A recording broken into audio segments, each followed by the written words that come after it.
অকল মই মানে অসমত বহি থকা মানুহকেইটা নহয়, মোৰ লগত নাগালেণ্ডৰ বৃহৎ দল আছে, মোৰ লগত মেঘালয়ৰ বৃহৎ দল আছে, মোৰ লগত নাগালেণ্ডৰ মুখ্যমন্ত্ৰী তেওঁৰ দলটো, মেঘালয় গোটেই গভৰ্ণমেণ্টবোৰ, গোটেই য়ংষ্টাৰ, আমি এতিয়া মই হৈ থকা নাই, আমি এটা ডাঙৰ পুঞ্জীসমূহ, মই অকল আমাৰ বহুত বৃহৎ এটা কেনভাছ সৃষ্টি হৈ গ'ল। চ' গতিকে এতিয়া মানুহে কি কৈছে এইবোৰ উত্তৰ দি থাকিলে, কাৰণ মানুহ হিংসা লাগিবই। মই যিখিনি কাম কৰিছোঁ, মোৰ দলটোৱে যিখিনি হিংসা কৰাটো অস্বাভাৱিক নহয়, কাৰণ মানুহে সৰু অনুষ্ঠান এটাই পাতিব নোৱাৰে, ঘৰত এটা তুলনি বিয়াখন পাতিব নোৱাৰে। মই যদি 1 লাখ 1.5 লাখ মানুহ হয় কেনেকৈ আনে, সি কেনেকৈ কৰিছে, এইটো হিংসা।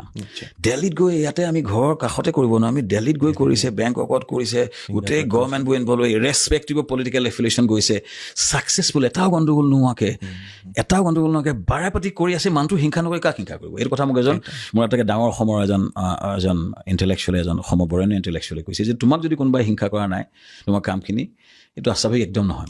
চ' হিংসা ক'লে কি বুলি ক'ব? ফেষ্টিভেল মহন্ত বুলি ক'ব। তেওঁলোকক কিন্তু মই একো অন্যায় কৰা নাই। ফেষ্টিভেল মহন্ত যিসকলে কৈ থাকে, ক'লে হয় ফেষ্টিভেল পাতো, I do the biggest festival, yes, nothing wrong in this. মই মানুহক সৃষ্টি কৰিছোঁ, মই বুলি ক'লে ভুল হ'ব, আমাৰ সমষ্টিপুঞ্জই আমি সৃষ্টি কৰিছোঁ, আমি এটা বৃহৎ, আৰু মই বম লোকচান খায়ো কৰি আছোঁ। এইবাৰ মানে Rongali is a big loss for me. Rongali মোৰ সদায় লোকচান হয়, কাৰণ প্ৰাইভেট স্পন্সৰ নাই।